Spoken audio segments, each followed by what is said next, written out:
Ok, donc petite question, quel est votre rapport avec la mort?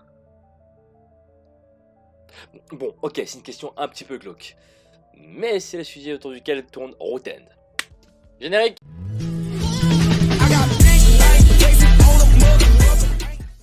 D'abord, un petit peu de théorie. Roten est un seinen écrit par Keiji Nakagawa. Ouais, ok, bon, l'auteur ne dit rien pour l'instant, c'est normal, il est encore un petit peu jeune, mais il a quand même su plaire grâce à son style, et vous allez comprendre pourquoi. Il est édité par Kiyun et compte actuellement 3 tomes en France contre 5 au Japon, d'ailleurs il est toujours en cours. Bon, passons maintenant aux choses sérieuses. L'histoire a lieu dans une petite ville où Taji Arono est nettoyeur spécialisé de cadavres en décomposition. Ouais, bon, non, c'est pas méga attirant. Mais lui, il y est à l'aise et c'est le principal. Il a choisi ce métier pour avoir un rapport particulier avec la mort, notamment dû au fait qu'il ait vu sa mère pendue à son retour de l'école lorsqu'il avait 10 ans. Ah ouais non, ça plombe le moral ce manga. Il a affaire à tout type de cas, meurtre, suicide, mort naturelle, bref.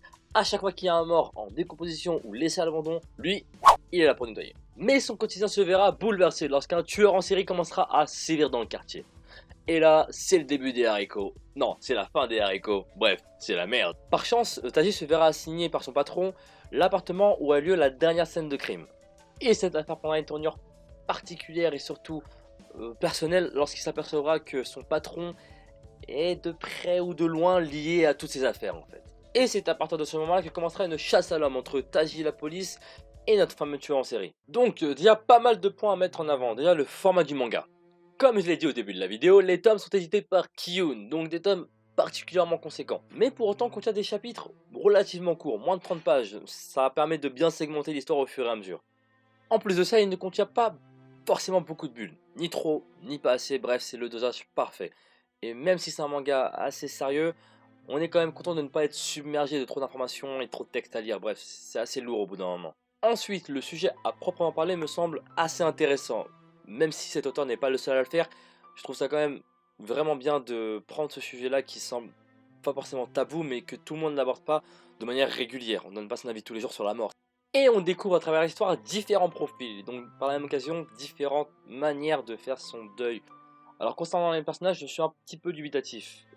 Bon, le cercle de personnages principaux est vite établi et malgré ça, on a du mal à s'attacher à chacun ou à la plupart, ou même avoir une empathie envers eux, c'est vraiment compliqué.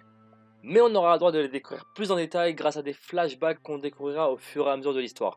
C'est souvent ces flashbacks là qui rendent les personnages beaucoup plus intéressants.